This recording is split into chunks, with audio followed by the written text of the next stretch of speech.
So Bismillahirrahmanirrahim. Assalamualaikum to all of you. Welcome to our channel Study with. As you know that कि हमने अपने last subject में start किया था हमारा केमिस्ट्री का एक new chapter that is gases. तो आज हम उसी का एक लास्ट वीडियो लेक्चर रिकॉर्ड करने वाले हैं that is KMT kinetic molecular theory ने जो पोस्टुलेट्स दिए हैं उसमें जो postulates regarding to the gases के बारे में मौजूद हैं, आज हम उससे डिस्कस करने वाले हैं। As you know that it is also very important for the your MTCET examination point of view. तो स्टार्ट करते हैं कि केएमटी आपके गैसेस के बारे में सबसे पहला क्या बोलती है। Basically there is a set of postulates present there. Set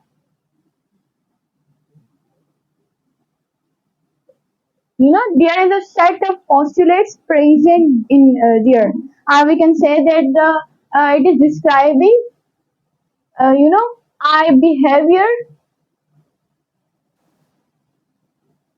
of an ideal gases. हमारे पास सेट मौजूद है पोस्टुलेट्स का। यहाँ पे से ऐसे भी बोल सकते हो कि डिस्क्राइबिंग द बिहेवियर, किसका behaviour, of an ideal gases. अब हमारे पास जब भी बात आती है पोस्टुलेट्स की, तो एज यू नो कि पोस्टुलेट्स खुद से तो नहीं आएंगे, जरूर किसी ना किसी साइंटिस्ट ने दिए होंगे। अब हमारे पास there is number of the scientist present who gave this postulates. तो सबसे पहला साइंटिस्ट अगर हम डिस्कस करना चाहें तो वो है हमारे पास Bernoulli. Number 1 we have Bernoulli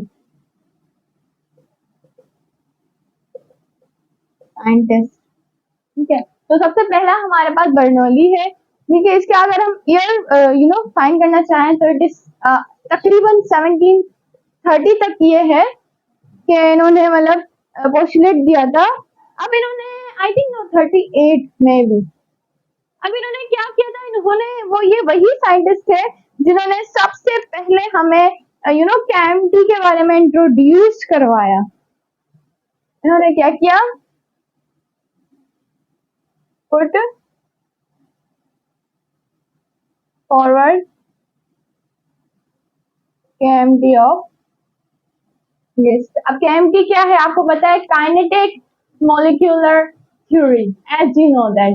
तो सबसे पहले जो साइंटिस्ट थे जिन्होंने हमें इंट्रोड्यूस करवाया वो थे Bernoulli. There is a variation of the scientist. अब इनके अलावा भी बहुत सारे साइंटिस्ट जो हैं वहां पे प्रेजेंट हैं। इसके बाद हमारे पास आ जाते हैं Clausius.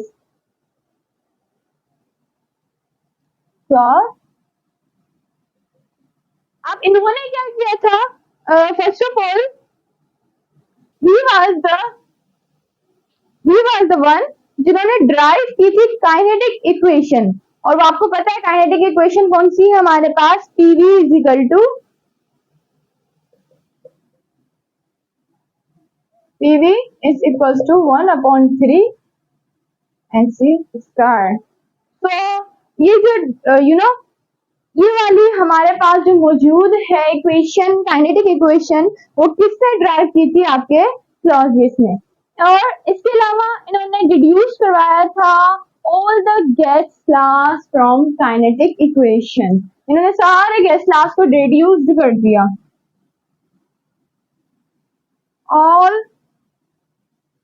Gases law in kinetic molecular theory. तो वो हमारे पास यही है। इसके अलावा हमारे पास नेक्स्ट साइंटिस्ट अगर हम बात करें तो वो है आपके मैक्सवेल। ठीक है जी, मैक्सवेल ने आपके पास क्या किया था, इन्होंने एलोबरेट यहाँ पर सबसे एक्सटेंड किया था केएमटी को। अब वो भी डिस्कस करेंगे क्या एक्सटेंड किया था, को बढ़ाया था केएमटी को। और दूसरी बात उन्होंने क्या एक्सपेंड किया, उसमें क्या एक increment the, they he give the law of distribution of velocities. उन्होंने अपना लॉ एडजस्ट किया उसके अंदर लॉ ऑफ यू नो इन्होंने अपना लॉ इंट्रोड्यूस करवाया था डिस्ट्रीब्यूशन का, वेलोसिटीज की। तो अब डिस्ट्रीब्यूशन ऑफ वेलोसिटी, ओके जी, समझ में आ गई बात, ठीक है। मैक्सवेल के बाद जब इन्होंने एक्सटेंड कर दिया, हमारे पास जो केमिस्ट्री की ऑलरेडी लास्ट मौजूद है, इन्होंने और ज्यादा उसमें इंक्रीमेंट दे दी उसके पोस्टुलेट्स में। तो इनके बाद जो आने वाले साइंटिस्ट हैं वो है हमारे पास बोल्ट्जमैन। आपने इनका नाम जरूर सुना होगा। अब बोल्ट्जमैन जो साइंटिस्ट थे आपके पास, इन्होंने क्या किया था, इन्होंने भी कंट्रीब्यूट किया था और स्टडी की थी किसको, डिस्ट्रीब्यूशन इंजिन्स को, किसके अंदर, गैस मॉलिक्यूल्स और एनर्जीज के अंदर। तो मतलब कि इन्होंने क्या किया था, जो हमारे पास एनर्जीज की वेरिएशन आ जाती है किसके अंदर, ऑफकोर्सली आपके गैस मॉलिक्यूल्स के अंदर। तो उन्होंने किसको स्टडी किया था, और बोल्ट्जमैन ने स्टडी जो जितनी भी चेंजेस आती हैं, वेरिएशंस, या आप बोल सकते हो डिस्ट्रीब्यूशन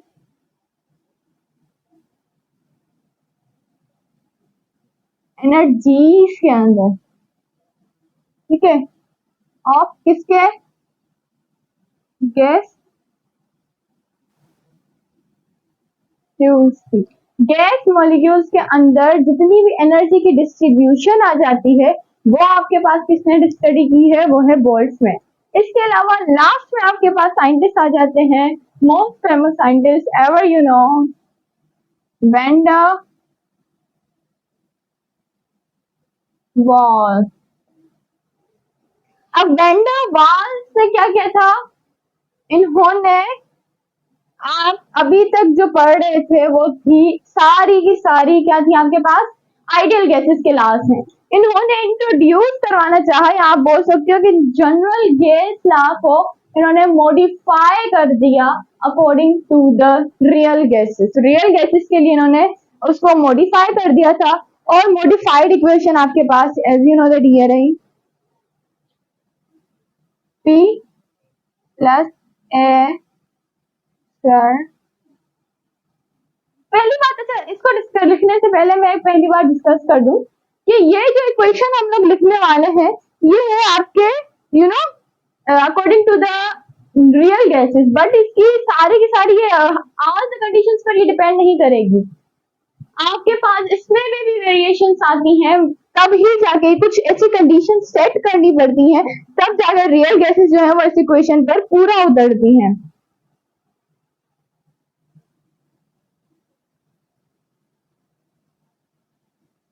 यहाँ तक ठीक है, एन आर। तो ये रही आपके पास सारे साइंटिस्ट और उनकी कंट्रीब्यूशंस, ठीक है। यहाँ तक हमने, यहाँ पर इनके साइंटिस्ट के नाम से और यहाँ पर उनकी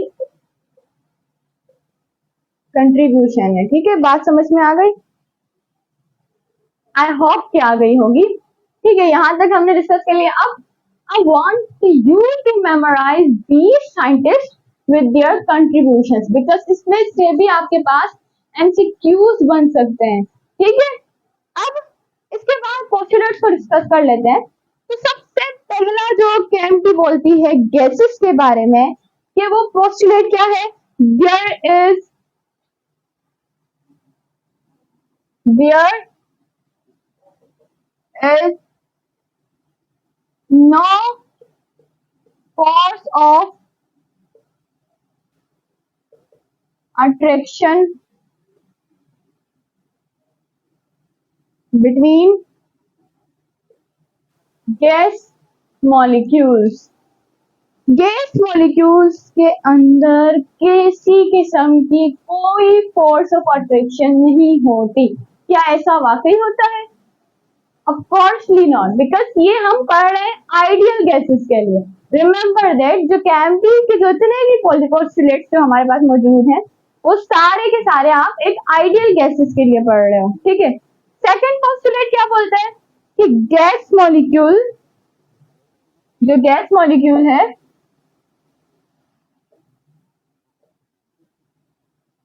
has no any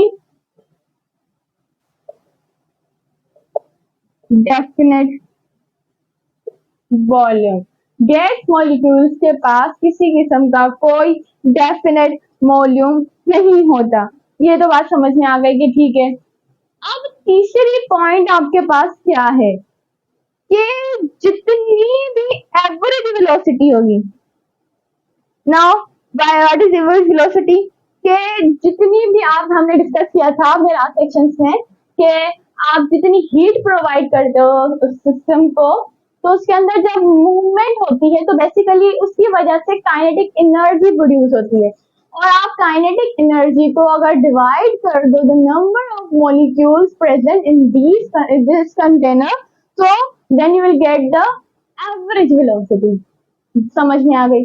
अब तीसरा पॉइंट हमसे क्या कहना चाह रहा है, वो कहना चाह रहा है कि जितनी भी एवरेज वेलोसिटी होगी ना मॉलिक्यूल्स की, और sorry average kinetic energy, it is directly proportional to the temperature absolute, जैसा कि हम स्टडी कर चुके हैं अपने लास्ट सेक्शन में। अगर आपको याद हो तो एनर्जी, जितनी भी kinetic energy you know average kinetic energy हमारे पास मौजूद है इन मॉलिक्यूल्स के अंदर। आप यहाँ पर सपोज कर लेते हैं यू हैव अ कंटेनर, ये इनके मॉलिक्यूल्स हैं। अब जब इसको हीट प्रोवाइड कर दी जाएगी, ठीक है, हीट प्रोवाइड कर दी गई, अब इनके अंदर ऑफकोर्सली मूवमेंट और ज्यादा बढ़ेगी। जैसा कि हमने स्टडी किया था, ये इधर उधर टकराना शुरू हो जाएंगे, ये इधर उधर यू नो। अब टकराते टकराते आपको पता है हीट की वजह से इनके अंदर क्या प्रोड्यूस हो चुकी है, काइनेटिक एनर्जी ऑफकोर्सली। अब इनके इसके अंदर कोई भी गैस हो सकती है। For suppose you have a carbon dioxide gas, we can आप बोल सकते हो कि ना यहाँ पर 1 mole of the carbon dioxide gas मौजूद है। तो काइनेटिक एनर्जी को सिंपली आप डिवाइड कर दो नंबर ऑफ मॉलिक्यूल्स से, then you will get the average velocity. ठीक है, तो एवरेज वेलोसिटी आपको क्या बताना चाह रहा है, थर्ड पोस्टुलेट आपका, कि एवरेज वेलोसिटी जितनी भी होगी मॉलिक्यूल्स के, ऑफकोर्सली वो डायरेक्टली प्रोपोर्शनल होगी किसके, आपके एब्सोल्यूट टेम्परेचर। एब्सोल्यूट टेम्परेचर यानी टेम्परेचर इन केल्विन। अब यहाँ पर आपके पास आ जाती है क्लॉसियस की एक इक्वेशन जो अभी अभी हमने डिस्कस की, 1/PV, जो क्लॉसियस ने हमें यू नो इक्वेशन दी थी, PV is equal to 1/3m NC square. I am sorry, I think यहाँ पर मिस्टेक कर दी है, NC स्क्वायर। ओके, तो ये जो इक्वेशन है वो यहाँ पर इंट्रोड्यूस हो जाती है। ठीक है, इसके अंदर जो m है वो आपको mass of the molecule show कर रहा है। ये क्या है, ये आपके पास मास ऑफ मॉलिक्यूल्स है। ठीक है, समझ में आ गई। n क्या है, n आपके पास नंबर ऑफ मोल्स मौजूद हैं।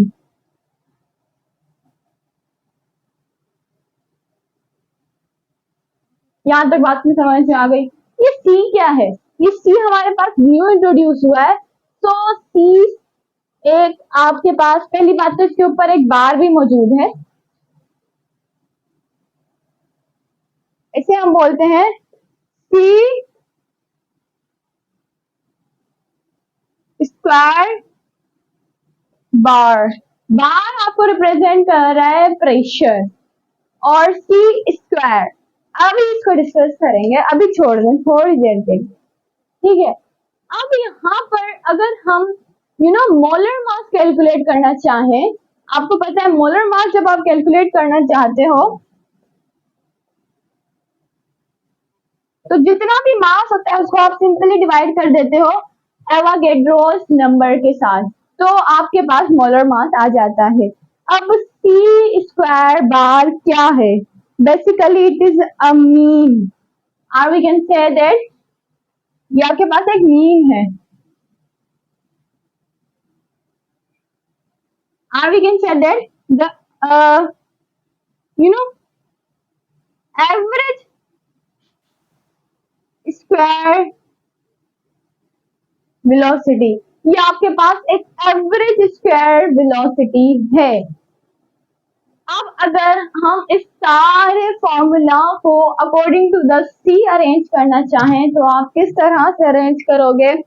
लाइकवाइज हम इसको यहाँ ही रख देते हैं, सी बार स्क्वायर, और ये सारी की सारी इक्वेशन, पहले तो आप 3 को यहाँ पे ले आओ, 3 टीवी और एन नीचे चला गया। ठीक है जी, आई होप यहाँ तक कोई आपको कंफ्यूजन ना हुई हो। ठीक है, हो गया। अब आपको पता है जब भी हम स्क्वायर रूट को कैंसिल करना चाहते हैं, स्क्वायर को कैंसिल करना चाहते हैं, सिंपली हम इसके ऊपर क्या लगा देते हैं? Square root. अब लगा दो, आप इसके ऊपर स्क्वायर रूट अप्लाई कर दो, ये कैंसिल हो जाएगा, ये इसके साथ रहेगा। C इज इक्वल टू 3, यहां तक बात समझ में आ गई? ठीक है जी, समझ में आ गई। अब अगर आपको हमारे पुरानी वाली क्वेश्चंस याद हो तो हमने वहां पर कुछ इस तरह, अगर मैं इसको इसको मैं अगर मॉडिफाइड करके लिखना चाहूँ इसी क्वेश्चन को, तो मैं किस तरह लिखूंगी? क्या मैं इसे ऐसे लिख सकती हूँ?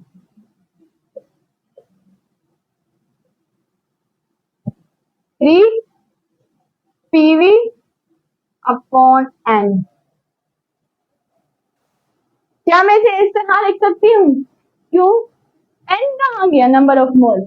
अगर हम N को 1 कंसीडर कर दें, फॉर सपोज आपने N को कांस्टेंट कर दिया, यहाँ पर क्या कर दिया? N को कांस्टेंट, नंबर ऑफ मोल्स हमने सिर्फ इतने एक ही डाले और बस हम टेम्परेचर हमने इंक्रीज करते रहे। तो क्या आपके पास, अगर हम 1 कंसीडर करके चलें, इस नंबर ऑफ मोल्स को हमने यहाँ पर 1 कंसीडर कर लिया, यानी ये कांस्टेंट है। अब हम इसको रिमूव करके ऐसे भी तो लिख सकते हैं। So here is your modified form of this formula. अब अगर आपने एवरेज काइनेटिक एनर्जी पर मॉलिक्यूल कैलकुलेट करनी हो तो किस तरह से करोगे? तो फिर आपके पास सिर्फ एक फॉर्मूला मौजूद है जो आप याद कर लो तो ज्यादा बेहतर है, and that one is 3/2। Simply 3/2। ठीक है, यहाँ तक बात समझ में आ गई। दूसरी वैल्यू हमारे पास क्या आएंगी? वो होगी आर। आर आपको पता था, हमने क्या डिस्कस किया था? General gas constant. एन और सिंपली टी। ये रही आपकी एवरेज काइनेटिक एनर्जी अगर आप एक मॉलिक्यूल को कैलकुलेट करना चाहें। हमने एवरेज काइनेटिक एनर्जी का अपना फॉर्मूला देखा था लास्ट सेक्शन में, तो वो था आपका पूरे कंटेनर के लिए। यहाँ पर एवरेज काइनेटिक एनर्जी पर मॉलिक्यूल अगर आपने फाइंड करनी हो तो आपके पास ये फॉर्मूला है। इन केस अगर आपके पास 1 mole of a gas N जो है आपके पास 1 मोल हो, और जो के है आपको पता है जो किसके बराबर होता है? Na के। एज यू नो दैट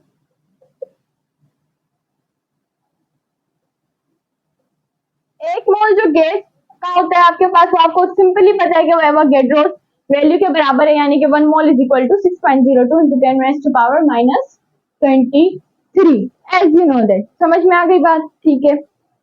अब हमें ये भी तो पता है कि Na जो है वो R/N के बराबर है। ठीक है जी,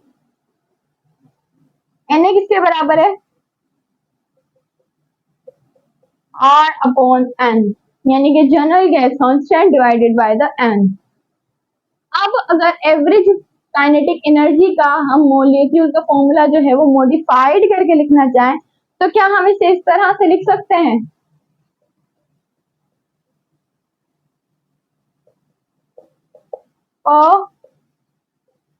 molecule is equal to 3/2 KT। What is this? अगर लिखना है तो Na लिखो ना, K क्या मतलब है? क्या Na हमारे पास कांस्टेंट नहीं है? Of coarsely it is constant. तो क्या हम यहाँ पर कोई कांस्टेंट नहीं लिख सकते? यानी K ये शो कर रहा है कि यहाँ आने वाली जो वैल्यू थी अब वो कांस्टेंट है। ठीक है जी, आई होप आपको ये बात थोड़ा सा टिपिकल जरूर है, लेकिन ये काफी इजी भी है अगर आप समझना चाहो। अगर हम देखें तो ये जो पूरी वैल्यू है आपके पास, ये क्या है, ये कांस्टेंट नहीं है। Of course it is constant, यानी कि काइनेटिक एनर्जी के मॉलिक्यूल का जो आप अगर कैलकुलेट करना चाहो तो आप सिंपली कांस्टेंट को डिवाइड कर मल्टीप्लाई करवा दो टेम्परेचर से। टेम्परेचर से अगर आप डिवाइड, लेकिन याद रखिएगा कि ये जो इक्वेशन हमने मॉडिफाई की है वो just for the 1 mole of the gas के लिए की है। ठीक है, तो यहाँ तक हमारा पूरे केमिस्ट्री के पोस्टुलेट्स खत्म होते हैं। इसके अलावा हमारे पास जो नेक्स्ट है वो आपके पास एक मशहूर इक्वेशन है, एक साइंटिस्ट है, that is van der Waals equations.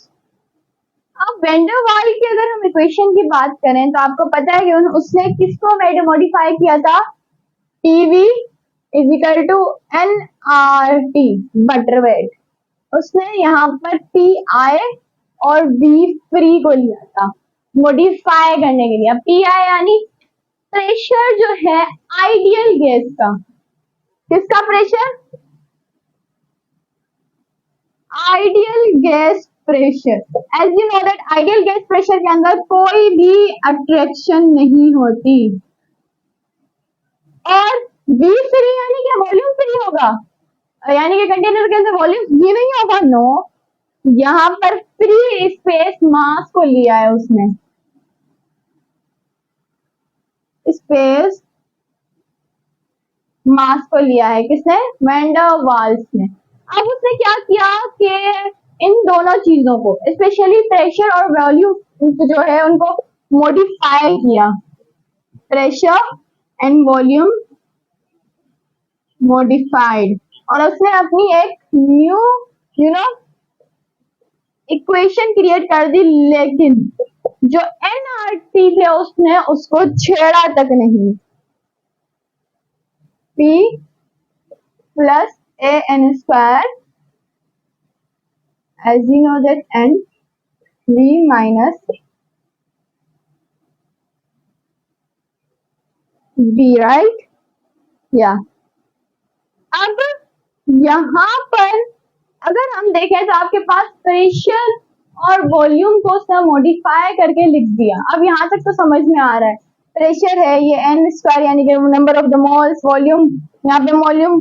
अब these टू जो है वो ये जो दो वेरिएबल्स इसने लगा दिए, ये क्या है, एक्चुअली इस सारी इक्वेशन में इन दोनों वैल्यू जो वेरिएबल्स हैं इन्हीं का मेन रोल है। सबसे पहले A, second number you have the B। अगर हम A की सिंपल बात करें तो अगर हम सबसे पहले देखें तो it is a coefficient of attraction. ये क्या है, ये कोएफिशिएंट है इसका, अट्रैक्शन का, ठीक है, अट्रैक्शन का ये कोएफिशिएंट है। अगर हम दूसरी दफा देखें, मतलब इनको दूसरे लफ्जों में बोले तो it is attraction per unit volume, attraction per unit volume. ठीक है जी, सिंपल हो गया। अगर हम इसको सिंपली लिखना चाहें तो आप इसको क्या बोलोगे, एक्चुअली जो A है ना आपके पास, ये आपको अट्रैक्शन शो कर रहा है, किसके दरमियान, मॉलिक्यूल्स के दरमियान। और आपको पता है जैसा कि हमारे पास रियल गैसेस में होती है, तो इसी वजह से ये थोड़ी बहुत एप्लीकेबल है फॉर द रियल गैसेस। इसके अलावा अगर हम B को देखें तो सबसे पहले B जो है वो आपके पास एक इफेक्टिव वॉल्यूम है,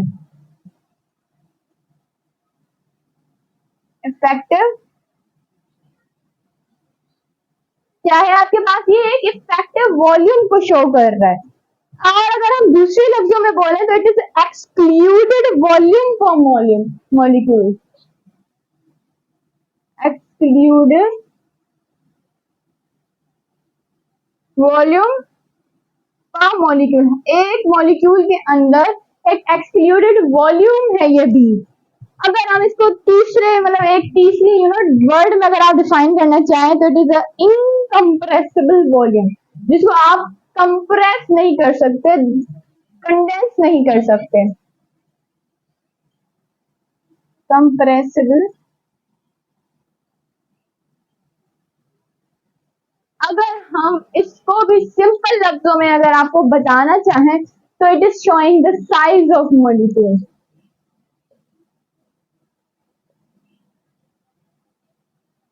बी क्या है आपके पास? Size of molecule. ए क्या है? Attraction between the molecule. Even ये जो गैस है उसके अंदर जो ए एंड बी है वो दोनों सेम नहीं होते, वो दोनों डिफरेंट होते हैं। ठीक है जी। और अगर आप बी यानी साइज ऑफ मॉलिक्यूल को जीरो कंसीडर कर सकते, अगर आप इन दोनों चीजों को अगर ए भी आपके पास जीरो ले लो और बी भी जीरो ले लो तो ये शो करेगा आइडियल बिहेवियर। यानी कि आपने ये बात याद रखनी है कि जो रियल गैसेस हैं उनके ए और बी दोनों जो हैं वो हमेशा जीरो से बढ़कर होंगे, उससे ज्यादा होंगे। ठीक है जी। ए और बी जो है ना, स्पेशली वेंडर वाल्स, आप उसको क्या बोल सकते हैं? दोनों वेंडर वाल कांस्टेंट हैं। क्या है ये दोनों? वेंडर वाल्स कांस्टेंट है। क्या है ये? वेंडर वाल कांस्टेंट। ठीक है जी। दोनों ए और बी, और ये दोनों के दोनों आपके पास कैरेक्टरिस्टिक्स शो कर रहे हैं। किसके कैरेक्टरिस्टिक्स? ऑफ कोर्स गैस के कैरेक्टरिस्टिक्स। कौन कौन? ए और बी दोनों। क्यों? क्योंकि आपने देखा ए क्या शो कर रहा है?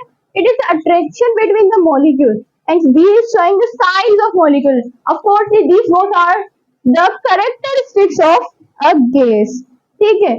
अब अगर हम इसको आइडियल गैस के लिए लें, अगर आप ए को जीरो कर दो तो ऑफ कोर्स ये पूरी की पूरी क्या हो जाएगी? जीरो, यानी यहाँ पर बचेगा सिर्फ बी।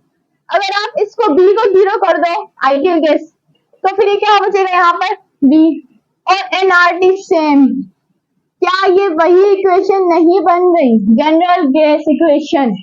तो ये इक्वेशन जो है वो आपके पास आइडियल गैसेस के लिए है, बट ये जो है वो आपके पास किसके लिए है? रियल गैसेस के लिए। आई होप आपको ये बात समझ में आ गई होगी। अब जरा इस फॉर्मूले को मॉडिफाई कर दें रियल गैसेस वाले।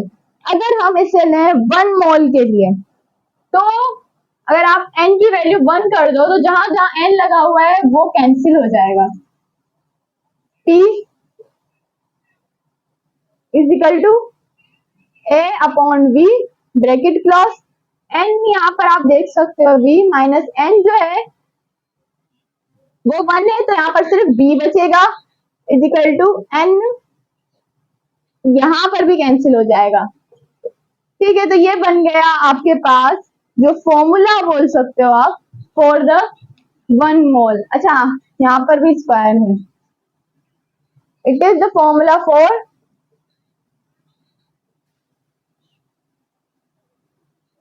1 मोल ऑफ, अगर आप बोलो अमाउंट ऑफ गैस। ठीक है जी। ये बन गया आपके पास एक और मॉडिफाइड फॉर्मूला। अब हमने क्या देखा कि अगर आप बी और ए को जीरो की तरफ ले जाते हो, यानी अगर इन दोनों का हाई वैल्यू आपके पास हो तो वो रियल गैसेस हैं। अगर ए और बी आपके पास लो वैल्यू है तो वो आपके पास आइडियल गैसेस हैं। क्या है? हमने अभी अभी क्या क्या देखा कि अगर आप बी और ए को हाई वैल्यू है तो वो आपके पास क्या शो करेगा? रियल गैसेस का बिहेवियर। अगर बी और ए दोनों की वैल्यू आपके पास लोअर आ रही है तो वो आपके पास आइडियल गैस की तरह एक्ट करेगी।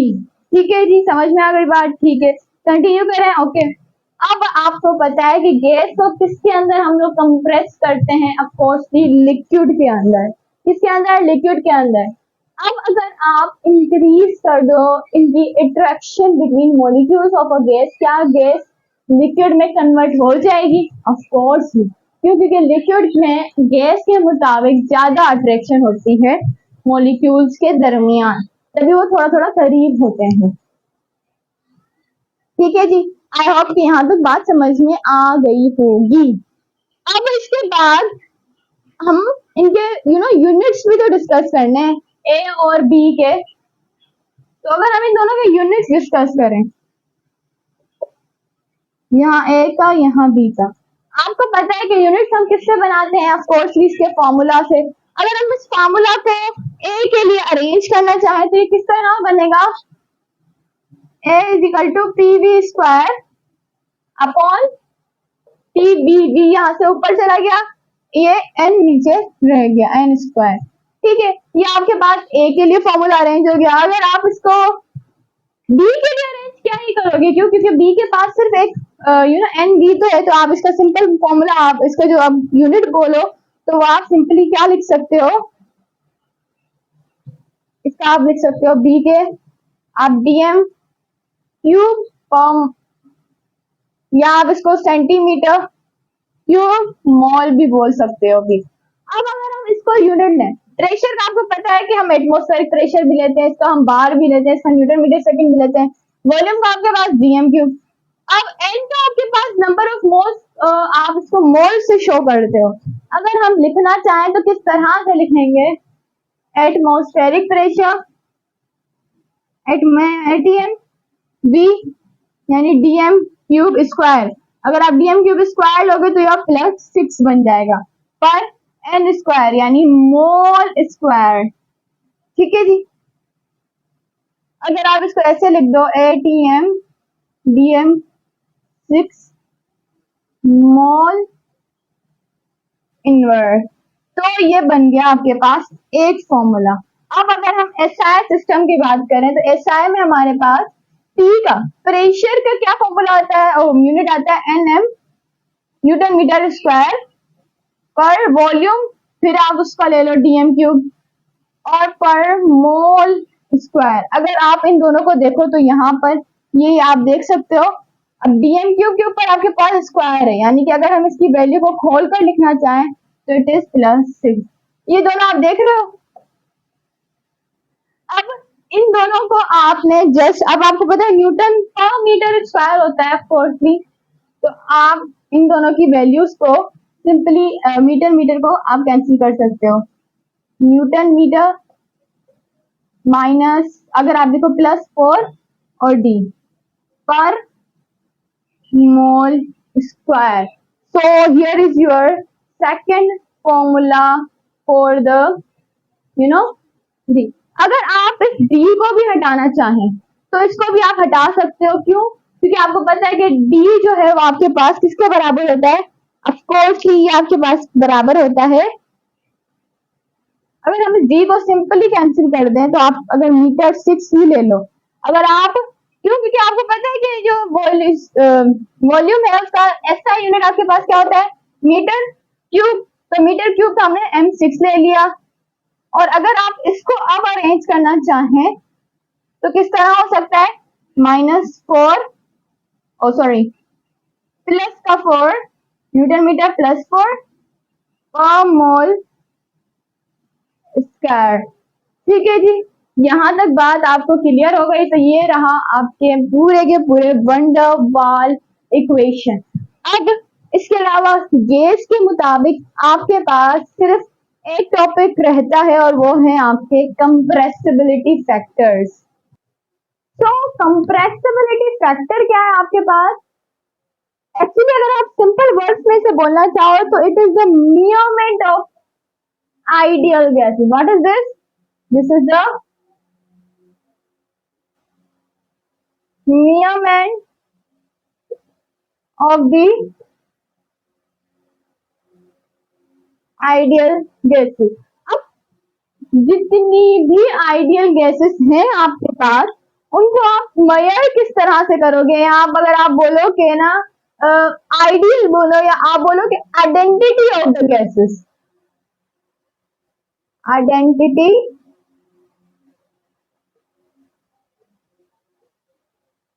उन गैसेस के कैरेक्टरिस्टिक्स को आप किस तरह मेजर कर सकते हो? बेसिकली वही आपके पास क्या है? Compressibility factor, compressibility factor. अब इसे हम रिप्रेजेंट किससे करते हैं? Represented by V। तो इसे हम बेसिकली V से रिप्रेजेंट करते हैं। यहाँ तक बात समझ में आ गई? ठीक है। अब अगर आपसे इसके फॉर्मूले के लिए बारे में पूछा जाए फॉर अ परफेक्ट गैस इसका फॉर्मूला क्या होगा? तो basically here is the Z is equal to PV upon और T। अब यहाँ पर हमारे पास कोई n जो है वो कांस्टेंट नहीं है, तो हम यहाँ पर n भी लिख सकते हैं। So here is the formula for the V। यहाँ आप बोल सकते हो कंप्रेसिबिलिटी फैक्टर। आप किसी भी मेजरमेंट्स करना उनकी कैरेक्टरिस्टिक्स की, किसी गैसेस की, तो वो आपके पास आता है कंप्रेसिबिलिटी फैक्टर। अब इसको समझने के लिए हम let's suppose draw a graph. अब समझने आप, this is 0.5, this is basically 1, then 1.5, then 2, then 2.5। Same values आप यहीं पर भी इमेजिन कर सकते हैं। अब ये जो y एक्सिस है ये आप समझ लें कि आपके पास यहाँ पर कंप्रेसिबिलिटी फैक्टर होगा, और जो आपके पास z एक्स एक्सिस है यहाँ पर आपके पास हॉरिजॉन्टली आपके पास आप प्रेशर के साथ कंपेयर करोगे, बट रिमेम्बर प्रेशर जो होगा आपके पास होगा वो आप ATM में लोगे, एटमॉस्फेरिक प्रेशर लोगे, ठीक है। अब लेट्स सपोज अ ग्राफ, इसका जो ग्राफ जाता है ना वो बेसिकली इस तरह से जाता है, बिल्कुल स्ट्रेट। कहां से? 1 से, यानी कि ये शो कर रहा है आइडियल गैस को। अब अगर आप ले लो हीलियम का एटम, उसका अगर आप ग्राफ देखोगे ना तो वो थोड़ा सा ही ऊपर है, और अगर आप हाइड्रोजन के एटम को ले लो तो ये भी इतना है। अगर आप इससे कोई बड़ा एटम ले लो, let's suppose atom of the carbon dioxide, आप नाइट्रोजन ले लो, आप इथेन ले लो, तो आप यहाँ पर क्या देख पा रहे हो कि जब भी Z की जो वैल्यू है अगर ये 1 आ जाए तो गैस क्या शो करेगी हमें? Ideal behaviour.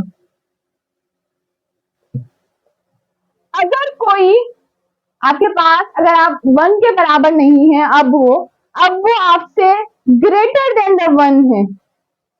क्या है? अब वो ग्रेटर देन 1, जैसा कि अभी हम देखा कि हमारे पास हाइड्रोजन और हीलियम, आप देख सकते हो हाइड्रोजन और हीलियम का जो ग्राफ है ये आप देख सकते हो ग्रेटर देन द 1 है, ठीक है।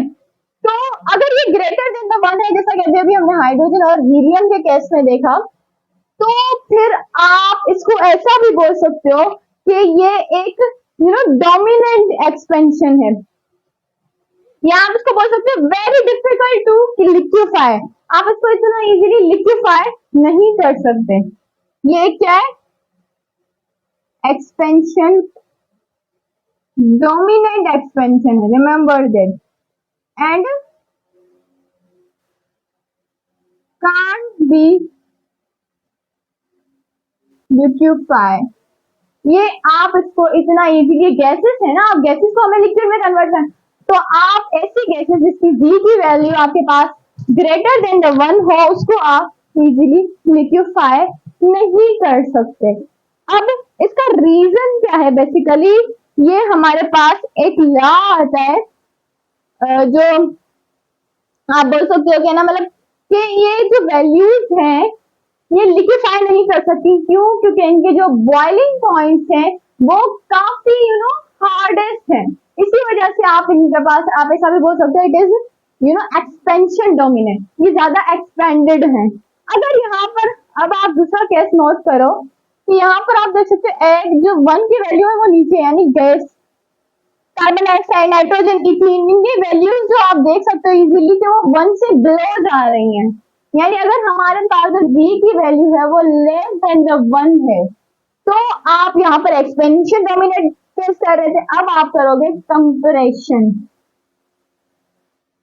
डोमिनेंट, ठीक है। And can easily B liquefy. तो हमने 3 केसेस अपने पास डिस्कस कर लिया अभी कि अगर V की वैल्यू जो है वो बिल्कुल 1 के बराबर आ जाए तो आपके पास वो जो गैस है वो एक आइडियल गैस है।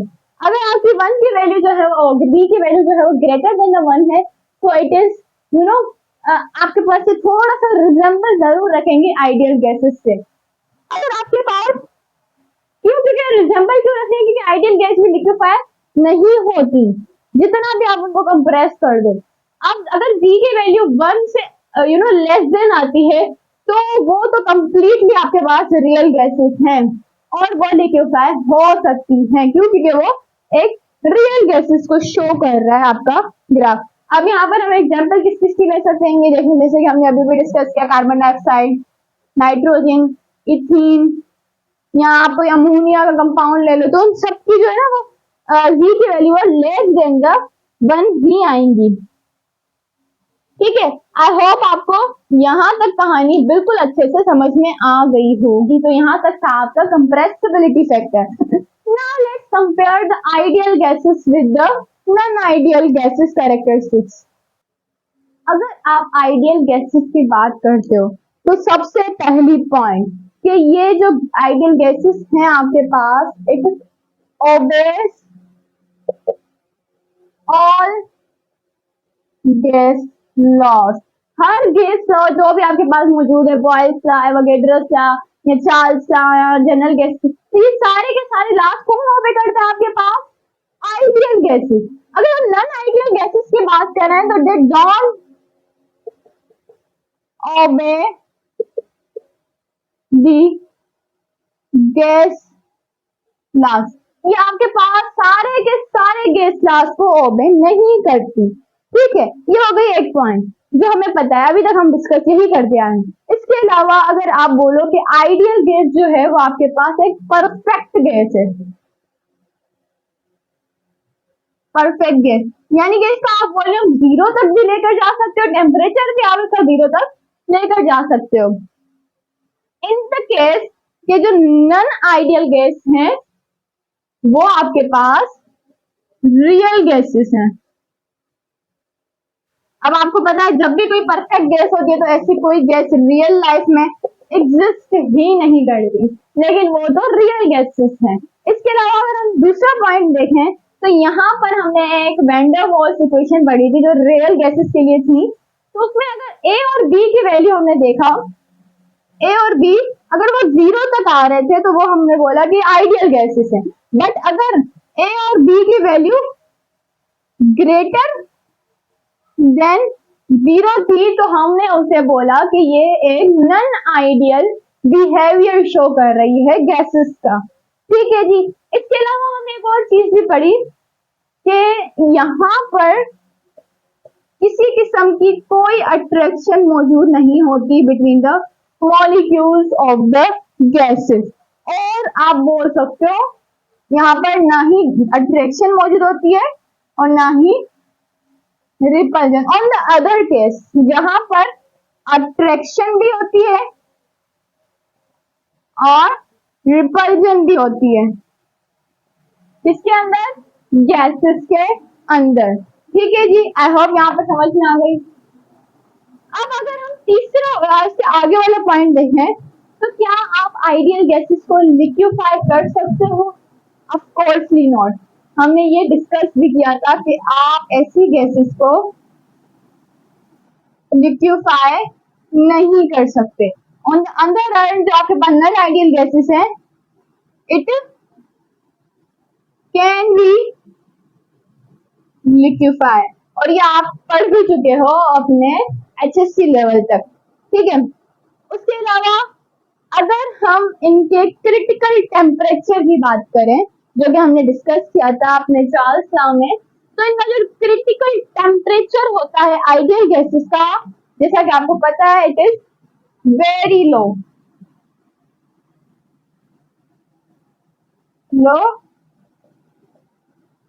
क्रिटिकल टेम्परेचर TC, और इनका आपको पता है हाई होता है, हाई क्रिटिकल टेम्परेचर।